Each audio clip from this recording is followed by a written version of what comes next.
including by addressing the flow of firearms used to commit crimes. Combined, this plan will stem the flow of firearms used to commit violence, including by holding rogue firearm dealers accountable for violating federal laws, support local law enforcement with federal tools and resources to help address violent crime, invest in evidence-based community violence interventions, expand summer programming, employment opportunities, and other services and support for teenagers and young adults, and help formerly incarcerated individuals successfully re-enter their communities. One of the key elements of this strategy is helping state and local governments fight gun violence and violent crime in their communities through the historic funding levels in the American Rescue Plan. Today's strategy builds on that by providing further guidance for states and cities to expand their ability to improve public safety in their communities, and we've already seen examples of what is happening around the country. In Philadelphia, Mayor Kenney is using funding from ARP to address gun violence, reform and improve the police department, and invest in violent interruption programs. In Albuquerque, Mayor Keller plans to spend $3 million to expand the city's gunshot detection system, and millions more to recruit police officers and refurbish station houses. In Akron, Ohio, Mayor Horgan has proposed $20 million to reduce community and youth violence through employment training and opportunities, as well as recreation assets. I'd also note today, and obviously the President will speak to all of this later this afternoon, today the Vice President will hold a listening session with leading civil rights and voting rights groups from across the country following the Senate vote on the For the People Act just yesterday. The meeting builds on the Vice President's work to bring together a national coalition on voting rights to promote voter registration and engagement among Americans across the country, from Greenville, South Carolina to Atlanta, Georgia, to protect our fundamental right to vote. She will drive the message that the fight is not over and that the President and the administration remain committed to ensuring that all Americans have access to the ballot. Finally, I do have one more thing. Tomorrow, the President will travel to Raleigh, North Carolina. Some of you may be on that trip, as our administration continues to work to continue encouraging vaccinations across the country, ensuring every American knows just how to ensure it is easy to get vaccinated. While he's there, he will highlight the importance of getting vaccinated and kick off a community canvassing event at the Green Road Park Community Center in Raleigh. He will also tour a mobile vaccination unit and meet with frontline workers and grassroots volunteers who are the boots on the ground working to get people in their communities vaccinated. Alex, why don't you kick us off? Thanks, Jen. First off, the Vice President's office just announced that she'll be visiting the border Friday. What can you tell us about the visit? And you have in the past defended the decision not to visit the border by anyone, really, by President Biden or Vice President Harris. So what's behind the sort of change of course? Sure. First, I think many of you may have seen it, but just to reiterate the specific details, the Vice President will travel to El Paso, Texas on Friday. She will be accompanied by Department of Homeland Security Secretary Allen Mayorkas. Earlier this year, as you all know, the President asked the Vice President to oversee our diplomatic efforts to address the root causes of migration from El Salvador to Guatemala and Honduras.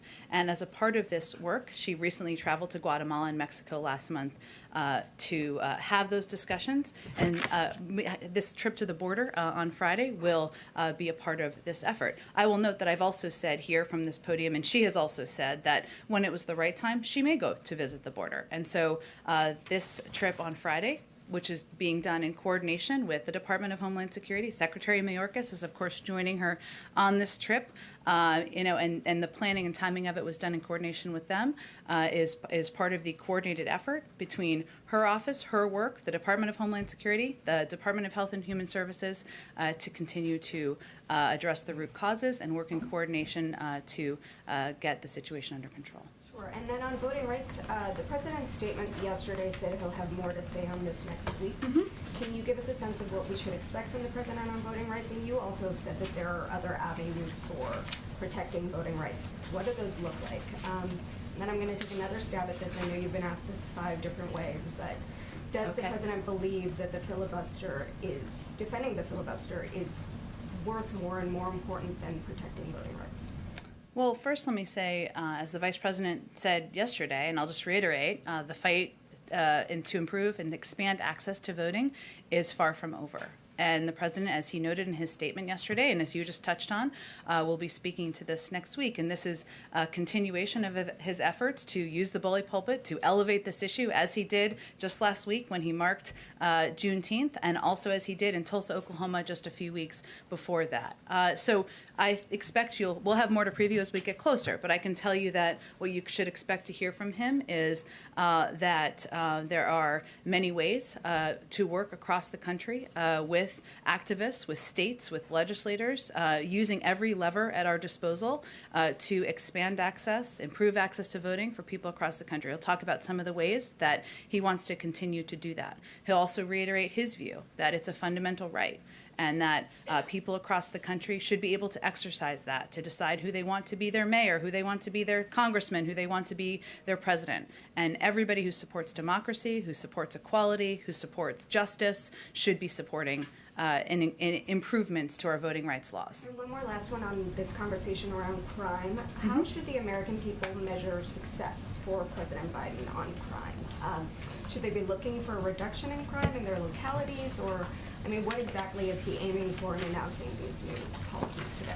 Well, that certainly is the goal, of course. But I would say, Alex, that what the president has watched closely is that there has been, of course, an increase in violent crime, gun violence specifically in a lot of communities over the last 18 months. He's obviously taken a number of steps over the past couple of months to work to address that. This is a continuation of that in his view.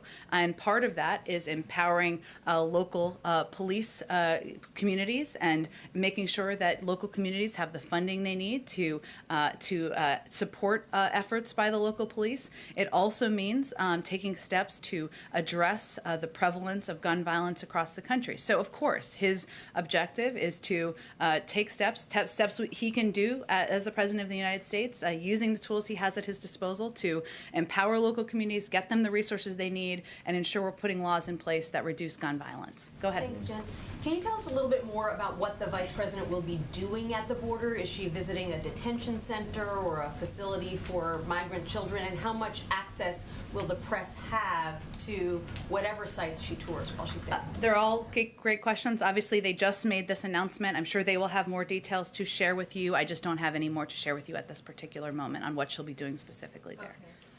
And then can you tell us a little bit more about this decision for the U.S. to seize website domains used by Iranian state TV? What led to that decision and why now? It's a Department of Justice decision and action, so I'd point you to them. Is there any concern that this could hamper negotiations over Iran's nuclear program?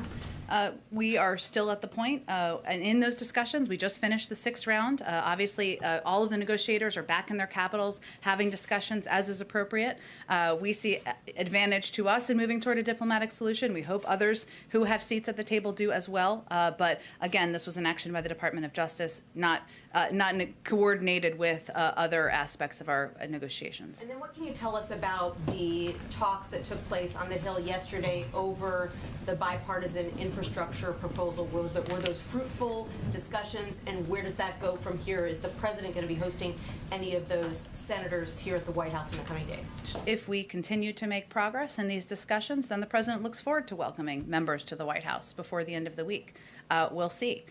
There were a couple rounds. There were 2 rounds of discussions yesterday, and I know you're all aware of this, or many of you cover this closely, but there was one in the afternoon. There was another one last night. Additional progress was made last night. This afternoon, Steve Ricchetti, Louisa Terrell, Brian Deese are all back up on the Hill right about now, having continued discussions about the path forward. That's one track where we are moving forward on these bipartisan negotiations, and we assess as we conclude each round what the next step should be. So again, if we make progress and if we assess that it is the appropriate time to bring these officials, these elected officials to the White House, the president looks forward to doing that. Go ahead. Thank you, Jen. So about today's announcement, why is the Vice President visiting the border this week when earlier this month she dismissed a trip like that, saying it would be a grand gesture? She also said in an interview with NBC that she would be open to going to the border if it was an appropriate time. She said that after she said that. So that's important context as well. And important context, I've got the NBC interview right here. She was talking about how she hasn't been to the border, she hasn't been to Europe either. So does she think that these two things are the same? And again, Peter, I think she also said in the same interview that she would be open to going to the border at an appropriate time. And what I'm conveying to you is that, well, as a part of her assignment, she has, of course, hosted a number of bilateral engagements. She's visited the Northern Triangle.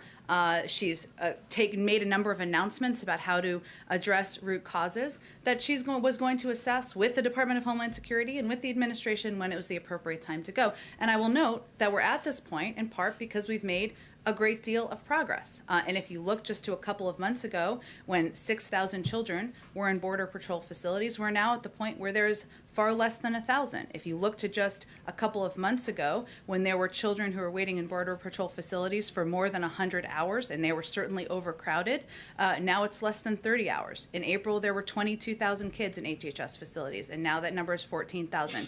Is there still more work to do? Absolutely. That's the purview of Secretary Mayorkas, but it's important every component of our government is coordinated. Was it important for the White House to have her seen at the border before former President Trump has a trip there next week? We made an assessment within our government about when it was an appropriate time for her to go to the border. And then just one about the crime today. You mentioned expanding The crime prevention crime rollout. Prevention, yes, not the crime. But there is a lot of crime in big cities. How do you reduce? Much of it caused by gun violence. Would you agree? Yes. So how do you reduce gun violence by expanding employment opportunities, including summer jobs for young people?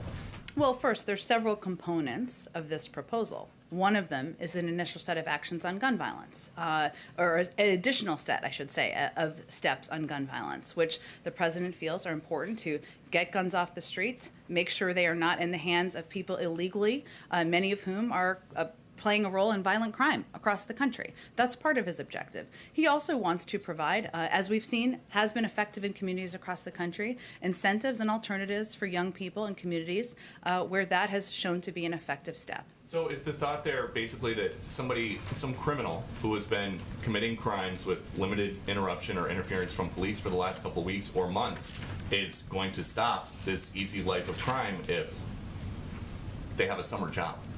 Well, I think the president believes that we shouldn't allow access to guns to those criminals who are currently illegally buying them from some dealers across the country. And part of his announcement is taking steps to do exactly that. But part of his announcement is also ensuring there's specific guidance to communities across the country to ensure that they have funding to get more community police around the country. Something that was supported by the American Jobs Plan that was voted into law by Democrats just a couple of months ago. Some might say that the other party was for defunding the police. I'll let others say that, but that's a piece. Go ahead. Would you concede there is a political calculation to having the vice president visit the border before Donald Trump goes, and with a drumbeat from Republicans who have counted the days that she has not visited the border?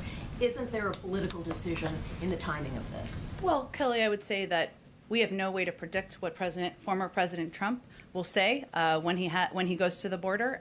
We can only guess, but I don't think our view is that the vice president making a trip to the border with the Secretary of Homeland Security to assess and take a look at progress that's been made is going to prevent or change what the former president of the United States says when he goes to the border in a couple of days. Oh, go ahead. Did you have another question? Go ahead.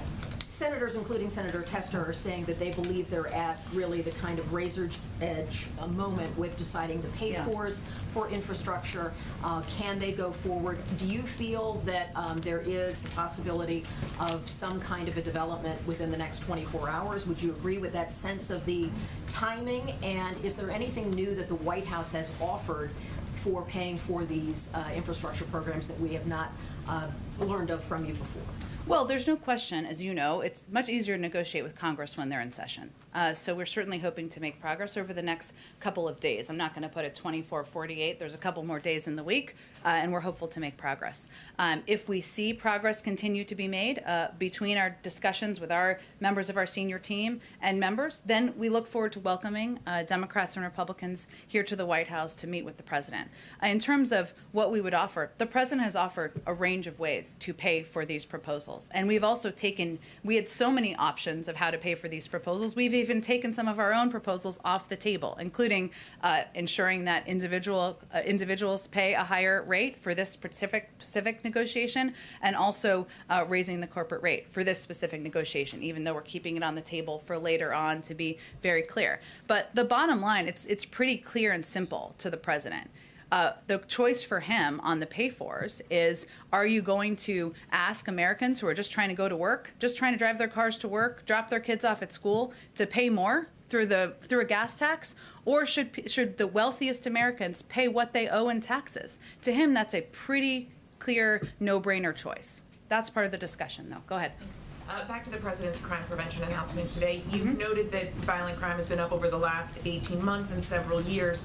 So what specifically prompted the president to come out and make this announcement today? Well, there's a policy process that has been underway for the last couple of weeks and months even. We've had a series of announcements, as you know, over the past several months on gun violence prevention. Obviously, there was funding in the American Rescue Plan to support keeping cops on the street. And there are several components that were just prepared to be announced. And you've made clear you're tackling this, as a gun issue. The president has urged Congress to take action on this. We have seen very little movement on the Hill. It's been years since we've seen sweeping gun reforms out of Washington. What is the president's message then to Americans who are concerned about rising crime in their communities? In order to achieve real progress, do they have to wait for Congress to act?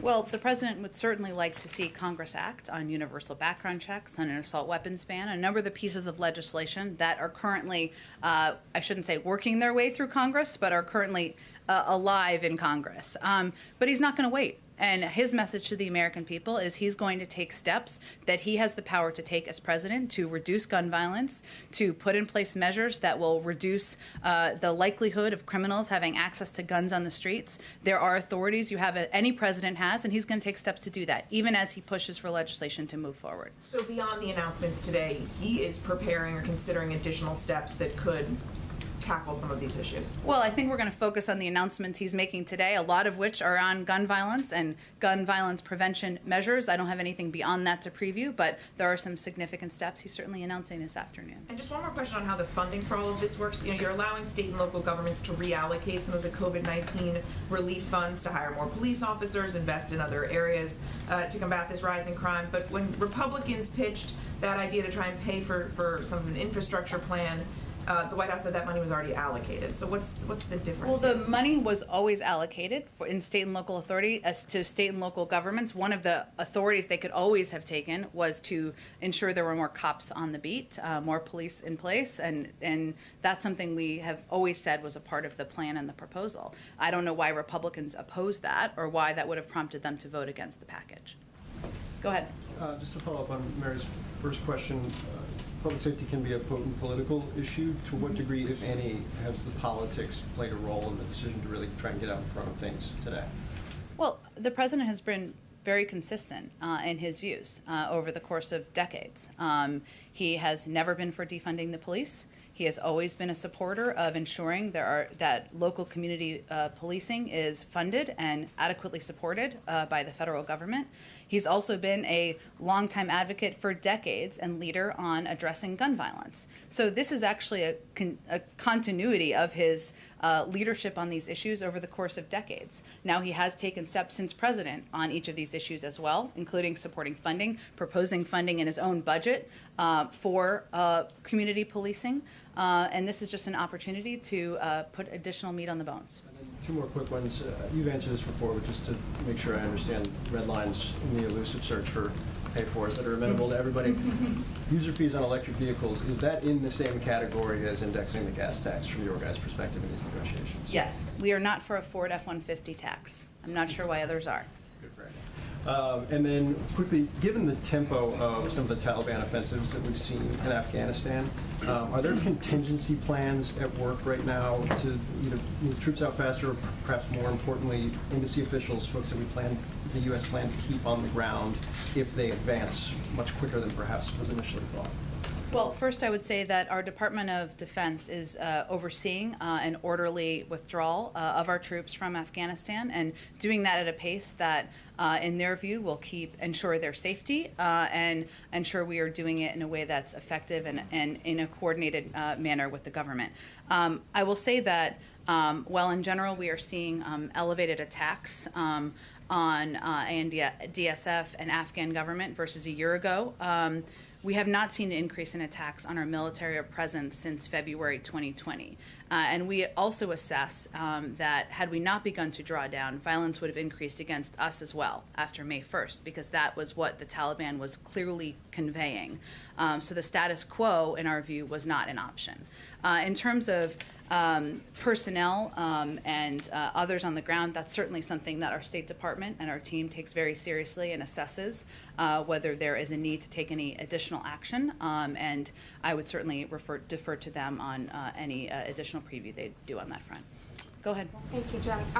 We understand that the administration plans to replace the Fannie Mae and Freddie Mac's federal regulator after the Supreme Court ruling that has now made it easier for the president to install his preferred overseer. Do you have a comment on that? That's correct, given the Supreme Court ruling this morning, but I don't have any timeline for you on when that nomination will be made. Are there any preferred candidates? I don't have any candidates to preview. When we're ready to announce one, we will announce one. Okay. And any comment on on Russia firing warning shots and dropping bombs to chase a British warship out of the waters Moscow now claims that in the Black Sea that they claim belongs to Russia? I would point you to the British. We don't have any more comment on it from here. And one question on voting rights. We've been kind of talking to a lot of voting rights and civil rights activists who are saying that the president isn't just simply doing enough on the issue and is betraying black voters who actually helped him get into the office by not doing absolutely everything he can. And he's instead spending his time negotiating infrastructure with Republicans. How would you respond to that criticism? Who's saying that? A lot of civil rights activists and voting activists. Like who? We've spoken to several groups and outfits. I mean, I can reach out to you with names after the briefing. Sure. That sounds good. Okay, go ahead. Thanks, Jen. A number of lawmakers have asked the administration to extend the federal moratorium on evictions, which expires at the end of the month. Is that something the administration is considering, and why or why not? Sure. Well, let me first say that would be a decision. The decision to extend the eviction moratorium will be made by the CDC based on public health conditions, and we certainly wouldn't get ahead of their assessment. As you know, the eviction moratorium expires on June 30th, hence I think your question.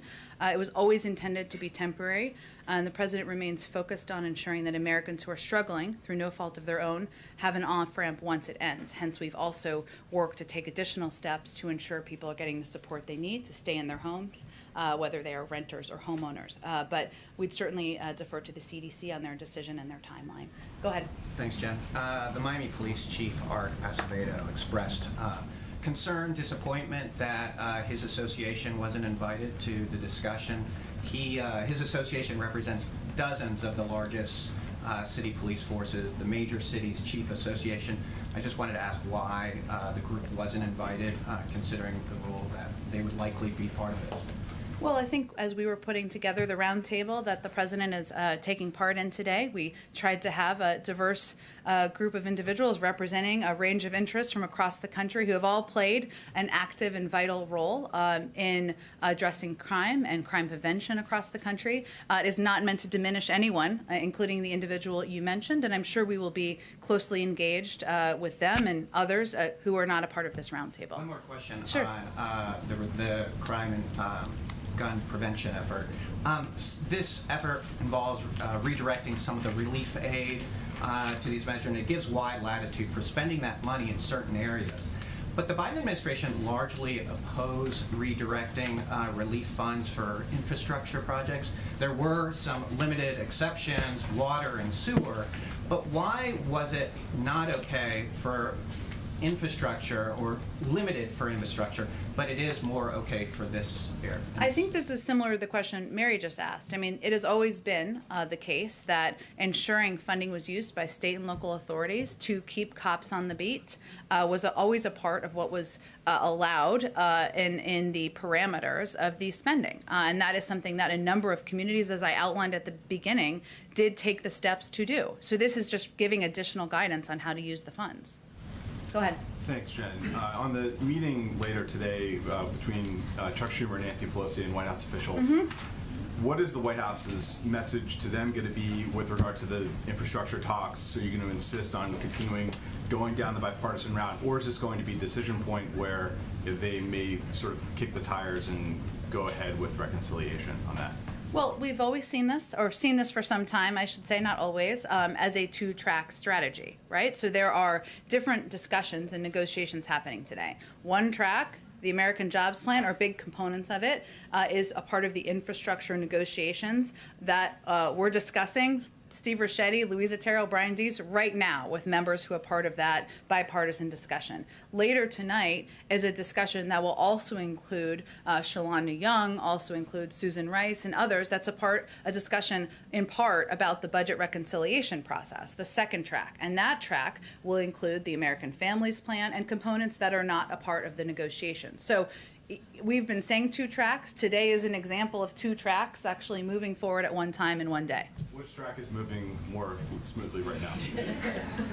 They're both moving at a rapid pace. They're both moving. We know that we're at a later stage, obviously, in the bipartisan negotiations. You all know that. And obviously, we want to make progress over the next couple of days. We're in an earlier stage of the budget reconciliation process. That's because that's how that process works. But it's important to keep both tracks going. And then just one more for you on, I just wanted to follow up if you had any answer from yesterday about whether President Biden discussed interest rates with Fed Chairman Powell and other financial regulators. The interest rates, as you know, are under the purview of the Federal Reserve. I gave you an overview of what was discussed in the meeting and don't have anything else to add to that. On the For the People Act, you said this week that it would be the fight of this presidency. The president said last night the fight is not over. Now that the Senate has put itself on the record, how do you see this fight playing out in the 117th Congress on the floor? Is it going to be won on the floor before the end of this Congress? We'll see. I don't think we can assess that quite yet. And I think what's important to know is that the president's going to keep fighting for federal legislation. The vice president is going to keep fighting for federal legislation. Leader Schumer and others have also made clear, I think, on the floor last night, they're going to continue to look for paths forward.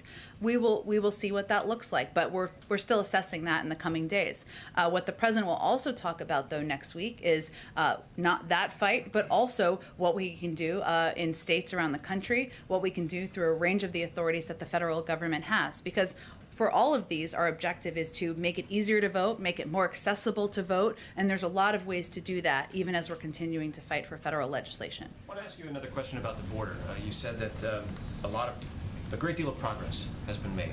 Border Patrol statistics show something close to 900,000 interactions or encounters on the southwest border so far this fiscal year, 170,000 odd per month the last 3 months. Is that where you're measuring progress? You spoke of the unaccompanied minors, but what about the influx of people? The vice president was tasked with the diplomatic efforts there. Has that been successful? And how are you measuring that success? Well, first, I think the vice president has made a number of announcements about coordinated efforts with countries in the region, in the Northern Triangle, through her leadership in that area. And we'll be able to assess over time what it looks like in terms of migration numbers. I was pointing to the fact that a couple of months ago, we were looking at very overcrowded Border Patrol facilities. We were looking at kids waiting for far too long in those facilities, and there being a timeline of getting kids to vetted family members that wasn't up to our bar. There has certainly been progress made in that regard, but the work is ongoing. Go ahead. Thanks, Jen. My colleagues are reporting that the U.S. intelligence community concluded last week that the government of Afghanistan could collapse as soon as 6 months after the American withdrawal is completed. What is your reaction to that, and do you think that would also factor into speeding up an evacuation, especially for Afghans who helped the U.S.? Well, let me first say on SIVs, on special immigrant visas, and these are individuals who have played an incredibly courageous role in helping the United States at various times over the course of our recent history. We are processing and getting people out at a record pace. We are working with Congress right now to streamline some of the requirements that slow this process down, and we're doing the kind of extensive planning for potential evacuation should that become necessary.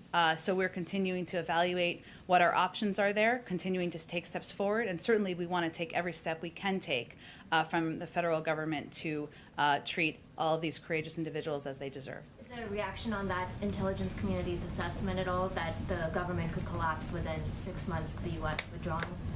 I don't have any more assessment beyond the intelligence community. About Afghanistan, please. Go ahead. Yes, as you know, President Ghani will be here on Friday, while President Ghani and Dr. Abdullah are visiting Washington, D.C. Taliban still continue their attack in all over Afghanistan. Do you think that President Biden committed to a stronger long-term support for Afghan people, especially Afghan military, because Afghan people has a high expectation from this trip, President? I would say I don't anticipate the timeline for withdrawal is not going to change by September, which of course is overseen by our Department of Defense. A part of their discussion on Friday will certainly be the President reiterating his commitment to work with the government of Afghanistan to continue to provide humanitarian support, over the horizon security, work that he committed to when he made this announcement, and I'm sure they'll discuss this during their meeting on Friday. Go ahead, Francesca. Go ahead. I've got a couple for you. Sure. Firstly, on the Vice President's trip to the border, why does the White House view this as the appropriate time for that visit? Well, I think, Francesca, the decision on the timing was made in coordination with the Department of Homeland Security. As we've said from the beginning, we didn't want to have anyone visit at a time where it'd be disruptive to efforts and progress being made on the ground, but they made that assessment, and she had said just a few weeks ago that she'd be open to going to the border if at the appropriate time. And earlier today, the White House announced that 15 jurisdictions would participate in its community violence intervention program. Do you anticipate that list expanding to include other cities like Kansas City, which has grappled with gun violence and has been engaged with the White House on this issue? That's a great question, and you're right that it was 15 cities that we announced, or 15 jurisdictions that we announced this morning. Those jurisdictions we will announce, I guess I should say, later this afternoon. They stepped forward to join the collaborative because they're committed to using these strategies as a tool to reducing the scourge of gun violence. They have also designated a portion of their American Rescue Plan state and local funding or another source of public funding to support CVI efforts, and have committed to city leadership and infrastructure such as leading local efforts through an Office of Neighborhood Safety. We're calling for more cities to follow these jurisdictions' lead, and certainly we'd welcome engagement and a desire to follow those trends as well. And lastly, is the White House worried that its non-infrastructure agenda is being stymied to the point that it could have a negative impact on Democrats competing in next year's elections? You mean our budget reconciliation process we're meeting about today? No, I'm talking about the $15 minimum wage, voting rights, there's ongoing disputes over child care, other elements of the Families Plan, immigration reform. There's a number of different things. I will say that the American Families Plan is a part of the budget reconciliation discussion and process. That's a historic investment in child care and community college and universal pre-K, a number of areas that are of huge priority to the president, as well as many Democrats. I think ultimately, I'm not going to assess 18 months from the midterm elections what that looks like, but the most important topics on the minds of the American people are COVID and the economy, and we're certainly moving forward on all fronts. Go ahead. Oh, thank you, Jen. First, a question on Afghanistan. The Afghani leaders who are coming to meet with the president on Friday are going to want specifics about U.S. support to secure the governance and human rights gains that have been brought for the last 20 years there. Can the president guarantee that those gains won't be lost? The president can guarantee that we will continue to support humanitarian assistance, support for progress, human rights progress that's been made on the ground, and a range of investments the United States have made that we've already committed to continuing. Has he determined how much money that is needed? over the course of time, that's going to be done on kind of a year-by-year assessment. Sort of in the next year then, is there any sort of estimate there? Beyond our budget, I don't have anything more beyond our budget. On crime, I just wanted to ask quickly if you could give us any details about who helped shape the president's crime plan. You know, was there input from various activists, perhaps from the Floyd family? It was certainly driven, of course, by the President of the United States, who oversees all of our policies here, and driven by policy leaders within the government, from Susan Rice, Cedric Richmond, a number. There's obviously economic components, Gene Sperling, Brian Deese, and they certainly do assess and engage with a range of activists and leaders around the country. But I don't have any more detail to read out for you. Go ahead. Oh yeah, go ahead. Oh, just really quickly on the Vice President. There's a lot of discussion today about the Vice President's role in immigration, but I was wondering if you could outline any of her involvement in the last Sure. moments on infrastructure, a different topic that is sort of in the closing stage right now. Has her portfolio there sort of gotten lower as other things have risen, or can you just give us the sort of state of play? Sure. Well, I would say that the negotiations are primarily being led at a staff level by Louisa Terrell, Steve Ricchetti, and Brian Deese. And again, if we're at the point where we've made enough progress, the president will invite them here, and I'm sure the vice president would be a part of that. But they've really been led at the staff level over the past couple of days. And if there's calls that warrant the vice president or the president making, certainly they would make them. But that's really what where the action has been over the last several days. Go ahead. Thanks. Just to follow up my colleague's question about the eviction moratorium. Sure. There's some reporting that there's a 1-month extension that's going to come out pretty soon. I know you said you don't want to get ahead of the CDC, but the CDC is punting all of our questions back to you. So is there anything That's confusing. Sorry. So is there anything you can tell us about whether a 1-month extension is to be expected? I don't have anything I can confirm for you from here today. Okay, and then on guns, all advocates are saying there should be a gun czar. Is that something that's still being considered by the White House? One person that's responsible and spearheading this work on gun reform? The president's responsible. Go ahead. Yes, thank you, Jen.